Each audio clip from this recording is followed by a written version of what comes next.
We are the victim of our own thinking. That hit me like a freight train. And that's profound. We create our experience from our own thinking. Because that's the only way we know how to respond to anything which comes at us. Negative thinking is connected to our survival system. We try to survive. So our brain tells us if you think something negative, you better stay out of that. And you have been mentioned to me, we can increase our brain capacity yeah, by 30 to 75%. How we can do that?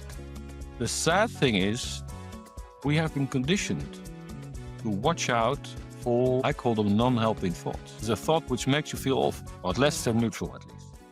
So before we begin, I want to remind you of what the Brilliantly Branded podcast is about. This space was created to empower, to give this voice to those stories and those ideas and those experiences that remind us that we are all capable of grow and transform. So each of my guests has been carefully chosen because they carry a message that can inspire us, teach us, and of course, open new perspectives on how we show up in our lives and in our work. That's how basically empowerment happens. Not through this abstract motivation, but through real conversation that give us those tools, those awareness, and this clarity to make this meaningful change. In today's episode is a perfect example of that. My guest today is someone who believes that resilience is not just about pushing harder or adding more tools. It's about shifting the way we see reality. I'm going to welcome the Swier Miedema. He will introduce himself later a little bit more about the introduction that I am doing right now. But basically, he's helping people to understand why the negative thoughts arise and how our conscious shapes this experience, and how when we really master this, we can expand our brain capacity. And that is something that when we had this conversation before the episode, when he said this number, I was so amazed. I mean, do that between 30 to 75%. And you, Swier, will let us details about that. But I am so amazed about that. And I have to say, he's currently writing a book as well. It's called Being Resilient. And this conversation, we are going to get some details about that, how we can get sometimes stuck in patterns of stress, on anxiety, and what it's like to live in the life without this clarity and get it and jump it into the chaos. I don't know if I have been going into detail enough, but actually, I will give you a warm welcome, Swier, and will invite you to complement what I have just said, to let us know a little bit more about who you are. Well, thank you very much for your amazing introduction, Maria. I'm very pleased with that. So what I found. I've been in consultancy for 25 years or so in the past, and the last 7 years or so, I was a manager of a consultancy firm, or not a firm, but a branch within the firm, where we were dealing with change in organizations, change in people as well. But I was dissatisfied with the way we were doing things, because it was aiming at trying to change the procedures, trying to change the way of doing things, trying to change even the people in the organization.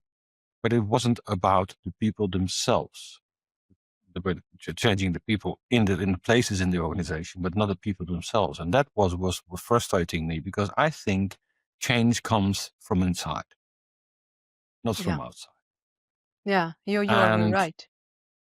So in 2012, I decided I wanted to quit that approach, because my company wouldn't allow me to persevere in a different way, to look at it in a different. So I said, let me have a look for myself, because I want to add some value to this, because I think there's much more value. And I've been a coach for over 25 years.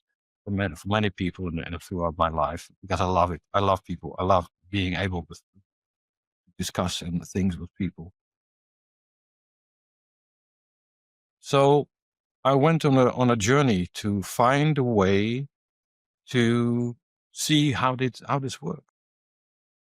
And in 2018, I ran into the understanding of the three principles, which is an understanding which has been worded for the first time in the 1970s by a Scottish welder. All things. Wow. Yeah.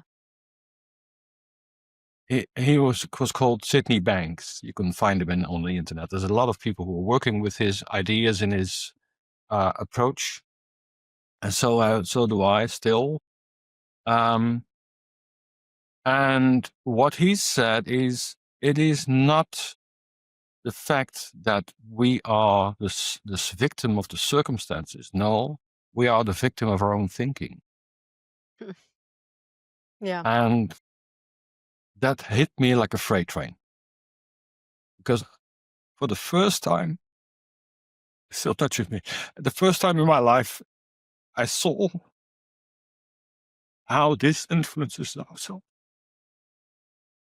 And how it really defines how we experience life. And that's profound. So I went on a search. I tried to read and look at and listen to every kind of information I could find around that. And in the end, I found, oh my God, this is simple. This is really simple. The only thing we have to understand that we create our experience from our own thinking. Because that's the only way we know how to respond to anything which comes at us. Yeah. That is profound, and it's incredible how that is touching, and we take that for granted in the sense that we don't realize how powerful it is. The powerful that really can shift our life completely, because we all live in the stress, in the self-doubt, in the overthinking, and all the time we decide what are the thoughts that we are, the way that we are talking to ourselves, that normally can be negative, very negative. Absolutely, and that's what we do all the time, because we are focusing, and the sad thing is that negative thinking is connected to our survival system. We try to survive, so our brain tells us, if you think something negative, you better stay out of there. You better would not do that. And the sad thing is, we have been conditioned to watch out for, I call them non-helping thoughts. The non-helping thoughts. Non-helping thoughts, yes. A non-helping thought is a thought which makes you feel awful, or less than neutral, at least. Yeah. And that's what I found when I was studying this approach from Mr. Banks. As soon as I dropped my own unhelpful thinking, my head cleared. Because suddenly my head wasn't thinking about, oh, this people is looking awkwardly at me. Has he got a problem with me? What's going on? Am I in danger or something like that? And the sad thing about that is that we are conditioned that way from childhood. As soon as a child learns to walk, it's praised into heaven by its parents. And by all means, it's no small feat. A child that learns to walk falls on average 500 times. That makes me curious, because in this moment that you just explained, when you discover all those things that is part of your story and how you end up doing what you are doing today, what was this moment that make you feel that shift and realize where you was in this moment, and how that impact you in this way? What was the trigger? It took my by surprise, really. I was sitting right here on this spot one morning, and suddenly, and it took me 2 years to get there. So it's not simple. It takes a lot of perseverance. But that morning, my head went silent. So the brass band in my head suddenly stopped playing. And suddenly I could hear, as I call it often, playing the wooden flute, who had been playing there all along. But I couldn't hear it because of the brass band in my head, which I created myself. Because all the worrying about, if I don't have money, I can't pay my house. If I don't have, if my wife doesn't love me anymore, how am I going to survive, etc., etc. All those things are going through your head all the time, and they don't need to, because they just make you feel awful and they make you scared. Yeah. Do you think, Svier, that people realize how much their inner world is actually shaping the outer world? Do you think No, people? no, No. we don't. We don't at all, because we have been trained, and the whole society is constantly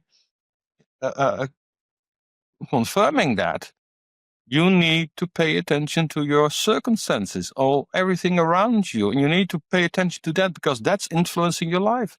And it's not true. But you look at commercials. They say, "Oh, take this pill and you'll be fine. You'll be happy," or whatever. And it's not true. We all know it's not true. True happiness you can only find in yourself. That's Yourself. the only place we can find true happiness. Yeah, and actually part of getting into how to solve that and how to face your reality, I think that you need to understand your reality first. And when we have this conversation, that really touched me in the sense like, yeah, of course, we need to understand our reality and generate this awareness about what is happening and how we can manage that. So basically, we need to touch in something that probably many people don't know about that. And I know that you know about that. It's about how our consciousness really help us to get it into how we are going to shape that, how we are going to define our path. Mhm. So my question, it will be actually if you can help us to understand a little better what the reality means and how bring this consciousness is going to really help us to shape our reality. Yeah. What happens when we experience anything is that information, that's called that way, is put forward in your brain, and you have a reaction to it because you're feeling about the situation. And if the feeling is not agreeable, say, maybe I don't want to be there. Maybe I don't want to experience that. The problem is that reaction to what you are experiencing is based on your memory. Everything we see is, for instance, coming in through your eyes, is then projected onto your retina. The retina then transfers that into an analog signal, which is something maybe you've seen once on the electromagnetic endoscope, some sort of signal like that, then sent to your visual cortex, the back of your head, and that tries to compare what you have seen before. So if I say, think about a red tomato, you've immediately got a red tomato in your head. Yeah, of No. course. Yeah. The funny thing is, your red tomato and my red tomato are different. There is no other way, because your memory is different from mine. That is interesting. It doesn't matter whether you are a man or woman, doesn't matter. They are different because my memory is different. Your memory is different. So the image is different. Even the color red is different, probably. But we can't compare it because we can't look into each other's head. We can't see what's happening there. But the sad thing is, we have all kinds of associations, memories, feelings, and understandings about that red tomato. Maybe you like red tomatoes. Maybe you don't. Maybe you like green tomatoes. I don't know. Doesn't matter. The fact is, you have an association with that red tomato, and we have associations with everything because it helps us decide on how to proceed. quickly and easily with little effort. And that's what your brain is aiming for. He's trying to help you use as little energy as possible to make sure that you get to a conclusion as easily as possible. But what happens in the meantime is that you get a standard reaction to everything. And if we get a standard reaction to anything that happens to you, people say, "Well, you're not really there. What's going on? I'm not communicating with you. What's happening here? You're not listening." We've heard it all before, many times Yeah. probably. Yeah. And the sad thing is, as long as we keep on being in that automatic mode, as I call it, we keep on not being there really. And we know it all. If we are talking to someone who isn't paying attention, you know it. Children know it even better. Children know perfectly, "Oh, come on, Granddad, you're not here. Listen to me." And they grab my hand and say, "Hey, Dad, Granddad, I want to talk to you."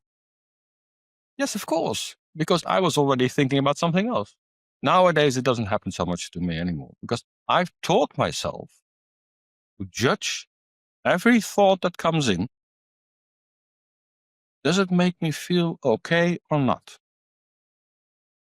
If it doesn't make me feel okay and it isn't a threat, then I discard it. I don't pay further attention to it. And that's training, because you can train your brain to do that. Your brain is quite quick to pick that up. Yeah. And when you notice that at some stage, your brain will learn to do that automatically. Exactly. It's a Integrate that matter of into your seconds. automation. Yeah, exactly. A matter of seconds. Milliseconds, maybe even nano, I don't know. Doesn't matter. But it works very quick. At some stage, you'll learn to discard the non-helping thoughts, as I call them. Every non-helping thoughts, you can discern it in such a way it doesn't make you feel okay. Yeah. Then the skill you have to develop is, can I judge this thought which is coming in by, will it make me feel okay or not? And the great thing about feeling is it's infallible. It is completely infallible. We always know that our feeling is always right. For you. For someone else, maybe not. Yeah. But for you, it's fine. And if it isn't fine, you'll notice, because then there will be a second feeling will tell you, wait a minute, it's not okay. I don't want to go there. I don't want to do this. And then you have a second thought, which can be a millisecond after that, and will tell you, don't go there. And it's really simple to understand that every thought that gives you a less than neutral feeling, don't pay attention. As long as it's not a bus which is driving at you, Yeah. of course. Well, I love what you describe, because it's kind of a process that we embedded in ourselves. Yeah. But I am very curious to know how people that are already listening to us will wondering, how can I really put that in practice right away? Because if I have a thought and I need to go and check how that thought is making me feel, how I can manage that emotion or reaction that cause. So it's an entire process, I see that an entire process. Yeah, but you're catching it short, really. What you're doing is you're looking at the moment the thought comes in and it gets your attention. As soon as it gets some kind of a presence as a thought, you can tell whether it will make you feel okay or not. If it doesn't make you feel okay, discard it. And it takes practice, of course. It takes practice, because we have to discard all those non-helping thoughts, which is quite a challenge. It's crazy. Yeah, it can be something crazy, especially, and this is a condition that I have. I am HSP, high sensitive person. So that allow me to sometimes receiving so much information related with how I'm feeling. This is good, this is not. So I am kind of jumping in an overthinking mode, So I really need to learn, or not need, I want to learn how to manage all these negative thoughts, because now, knowing what I know today, I know that this is shaping my life. So this is what I wanted to really get it into the dynamic or habit or something that make me do this change. How we can do that, Swier? It is really simple. The only thing is what you have to do is be gentle with yourself. Because we always say, oh, this has to happen in 5 minutes and it has to be done. No, Yeah. it doesn't work that way. Yeah. Because it is difficult, because we have an automatic process which is trying to keep you safe, and your brain's trying to bring you back to that automatic process all the time because it saves energy. Because what you're doing, you are creating new synaptic connections in your brain, which will help you change the direction of your thinking. Because you're not paying attention to those thoughts anymore, which is hard. And it feels like, oh, I can't do this. Yes, you can, but the problem is you have to persevere. And the trick is be gentle with yourself, because you will fall in the same trap every time in the beginning. Because the fact is, we have a restricted amount of energy for our brain to process. And when our brain is doing nothing, when you're lying in bed at night, your brain is still using 20% of all your energy. 20%. Those 3 pounds of brain tissue is using 20% of all your energy. Can you imagine? Wow. Yeah, that is amazing. It's an amazing amount. And what it does, it tries to restrict that amount as much as possible. As soon as you start talking like I'm doing now, or you start thinking about stuff, it takes extra energy. So there's less for the rest of your body. Your brain doesn't want that, because he wants to keep your body safe. That's the main goal of your brain, keeping your body safe. Yeah. And it's more comfortable to stay in the comfort zone where you are just doing automatically the same. And I'm wondering if you are using the 20% just for that activity of brain, or using your brain, I'm wondering how much of your energy in terms of percentage is when you are unlearning. Because the problem is that one thing is when we are doing all the things by default, it's like, okay, I'm just coming back to the same behaviors, the same thoughts, the same things, because this is what I have learned. But the process of unlearning, that do you think it takes a lot of percentage in Yes, our it brain? does. It does, because every study you do, everything you learn takes additional energy, and it means that you will get tired, and your brain get an inclination of taking quiet time. And the main thing is, be gentle, Yeah. be sweet for yourself, and understand that this is a process you're going through, which is sometimes hard. Yeah. And takes a lot of energy in the beginning. Yeah, absolutely. And but one moment you'll suddenly find, hey, I'm not bothering about this anymore. Where did it go? Well, it just disappeared. Because every thought in the end will disappear. Yeah. Yeah, exactly. But this is part of what you have been mentioned to me when you was sharing with me, we can increase our brain capacity by 30 to 75%. I mean, those numbers was like a really blow my mind. Like, wow, Yeah, how we can do that? I learned that from a neuroscientist. She told me our brain is wired in such a way that it's trying to keep us safe at all times. So what it's doing, about 75% of all our thoughts are deemed to be negative, or also challenging to our health. This is a big number, really? It's an enormous one. I was stunned really when she told me that, and I don't know where she got the information, but probably some from science, from scientific research. I don't know where it comes from, but I know once I learned to discard my non-helping thoughts, I got this quietness in my head.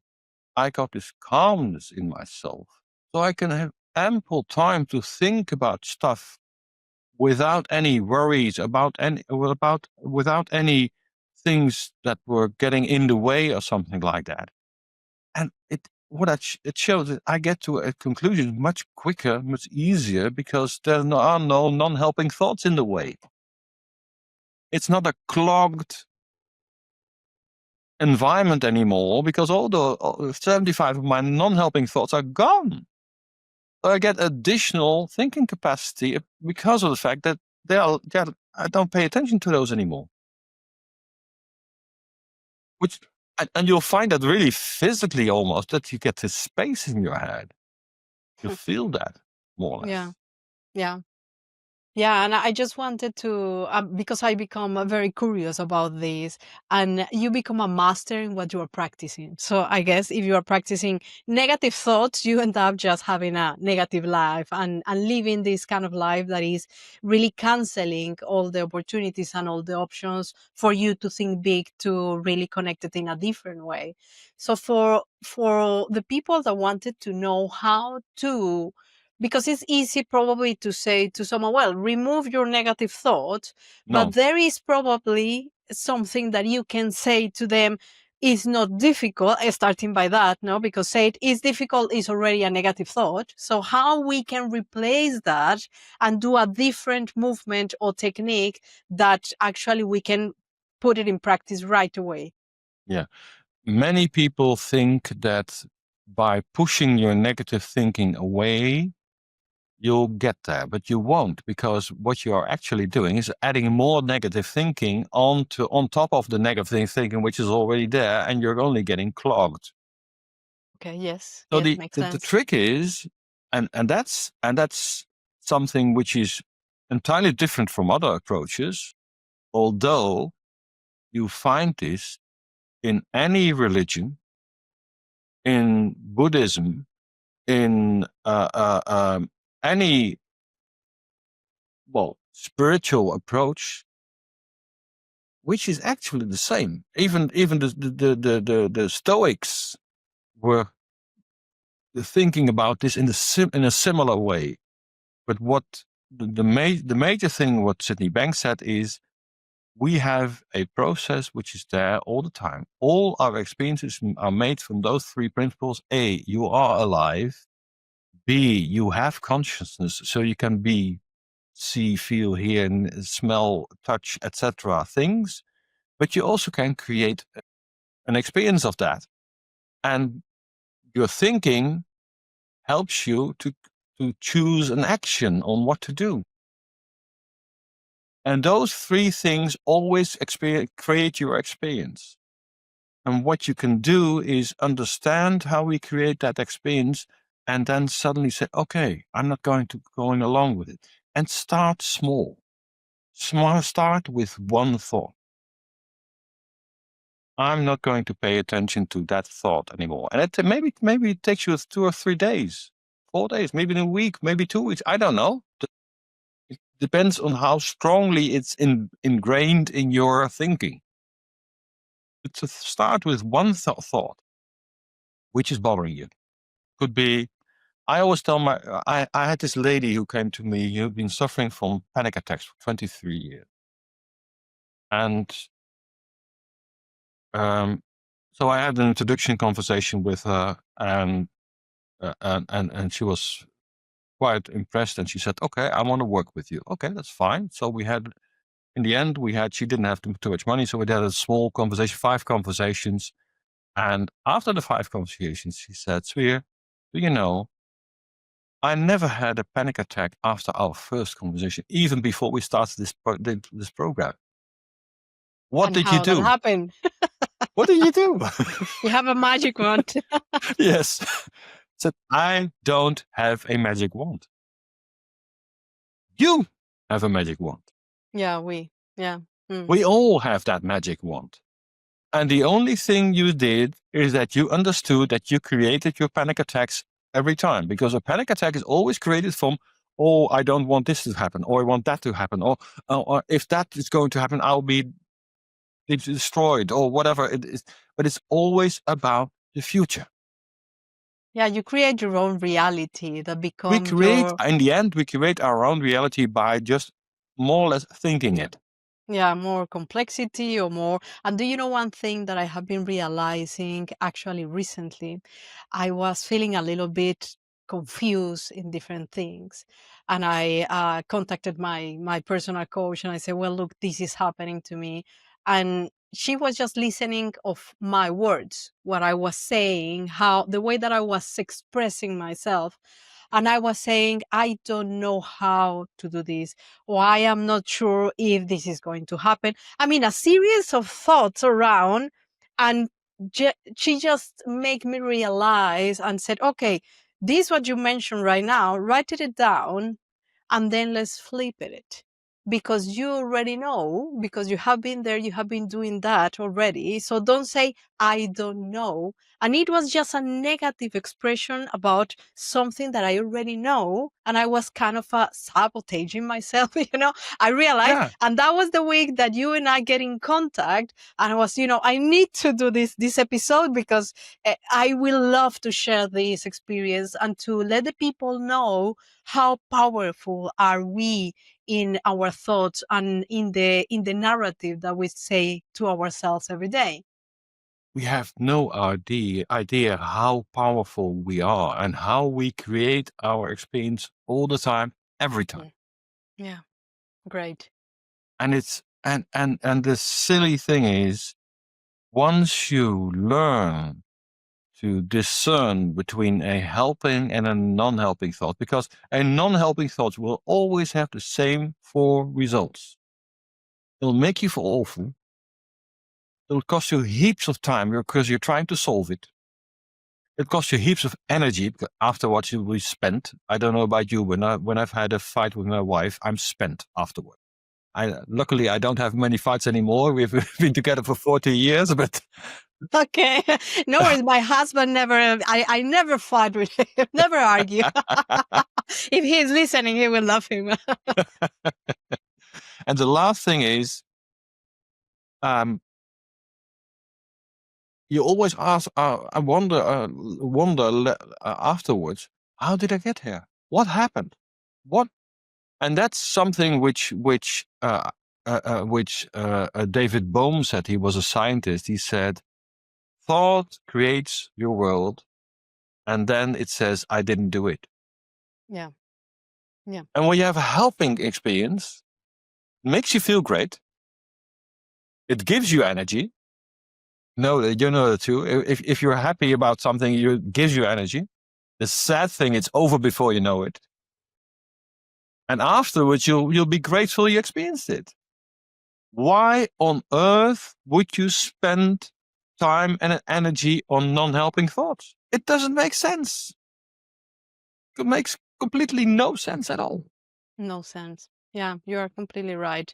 And this is part of actually when we have this and when we realize that that is happening, just when we are aware of something, you can make changes, you can make adjustments. And having this compassion that you mentioned is something that really is a very beautiful message behind, because people will say, well, hang on a minute, how I am thinking, what is the narrative that I am telling to myself, and how can I start to achieve that in order to, I say something that happens to me as well. After a moment of crisis, then I overcome that. And I said, do you know what happened? Nothing changed. The only one thing that changed, it was myself. And that Your was something experience. that I realized that, but I was always wanted to blame someone else, is because this, is because that. And then you realize, well, hang on a minute, I need to really do something with myself from inner self in order for me to grow. So that is part of my experience, and that's why that's resonate a lot with what you said. And I realize how that affects the way how we are expressing ourselves, how we are talking about ourselves. That is connected as well with our brand, with who we are, with the story that we tell about ourselves. So if you arrive as a negative person, all this, I sometimes said, well, sometimes I sound like if I have a dark cloud on my top, just, And it's raining no, all no, day. no. Yeah, exactly. So these kind of things is the things that are connected actually with the message that we put across, and how important is to be aware about what you just taught us. And I have to start to wrap up this because, we can spend hours and hours and hours talking. This is a very interesting topic. I just want you to let us know, and to the listeners, where they contacting you, the services that you are offering, your coaching, the book that you are writing right now. So just to wrap up, let us know, please, here about that. Okay. I'm finishing my book. I have 1.5 chapters to write. Then I have to edit, of course, because I have to reassess the whole book, because probably there are some duplications in there and so on. Well, we'll see how that works. I'm starting with a series of webinars, a paid series of webinars for 497 euros for 6 webinars, where I explain this, and I help people get into this mode, as I call it, more or less. I'm going to start that by the end of the month. Excellent. If you go to my email address and approach me on that, I'll be gladly plan a short meeting with you and see whether you are or I can send you some more information about the program. I'm a full-time coach. I help people get over this non-helping thinking. And the fun thing about this is this will absolutely change your life. It has changed mine. I started to understand this in 2018. I've never had suffered from COVID for some reason, while we had the worst outbreak of COVID in this vicinity. We had, I think, hundreds of people being killed by it. And I've never suffered it. That's a very strange thing. I've never understood that, but for some reason, and I feel fitter than I feel 10 years ago. Yeah. So I'm physically better as well. I'm 67 now. Mhm. I've postponed my retirement because this is so much fun to do, Yeah. and I see people grow. Well, at the other side of the screen or under my hands sometimes. And it's amazing how it happens. And it's really, really, really rewarding. Yeah, what I have been seeing is how we are in certain way based on our thoughts as well. Connecting that with all the good function or not of our entire body. So negative thoughts as well, I have been realizing how they are going and park into one organ, or sometimes, you are experimented pain in your knee, or pain in your elbow, or pain in parts of your body, in your neck, Yeah. that I think that have a name. And that's have been just a practice that we have been doing with my husband, that is into all these things as well, and is naming the emotion related with that pain.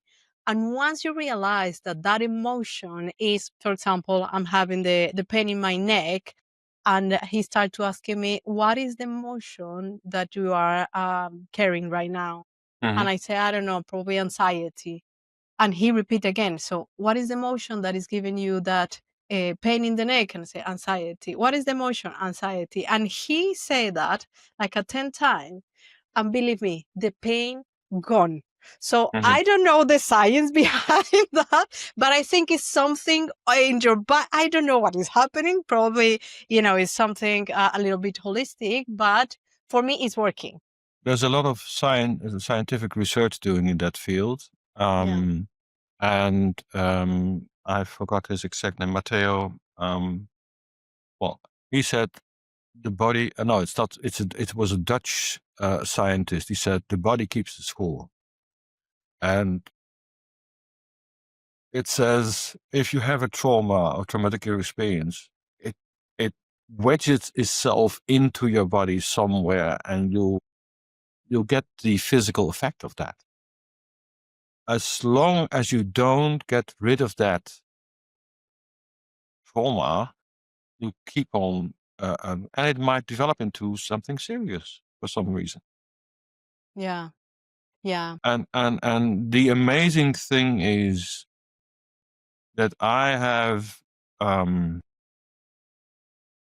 I'm 67. I shouldn't be as fit as I am right now, I've seen many Congratulations. people for my age around me saying they're doing half the things I do, and say, "How do you do that?" I don't know. I just do it. Exactly. And the Yeah. amazing thing is, I feel fitter all the time. Yeah. So I'm very happy with that. I'm very Yeah, of grateful for that. course. Yeah. We are as well in the fitness world, and we consider that taking care of our body, our health, and especially our mental health as And yes, well. of course, yes, I forgot. And I take regular, exercise more or less. I have a dog. I have to walk the dog twice a day at least. And of course I do Tai Chi training. I love that. That move a lot of energy. Yeah, absolutely. And it's I love that. wonderful. It's Mm. amazing. It helps me stay fit and stay alert and happy as well. Actually, yeah, you look very happy, and I am happy to have the opportunity to share this episode with you, to have this conversation, and happy that you are already a voice in the Brilliantly Branded podcast. So, Swier, thank you very much for being here. It was a pleasure having you here as my guest. It was wonderful to talk to you, Maria. Thank you very much. I'm grateful by having you as a listener on this episode. I am in the mission of empowering thousands of women around the globe, and I need your support for that.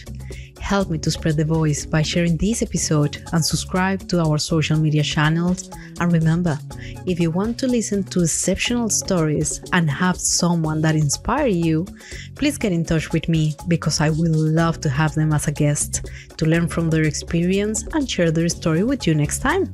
So until the next episode, ciao ciao.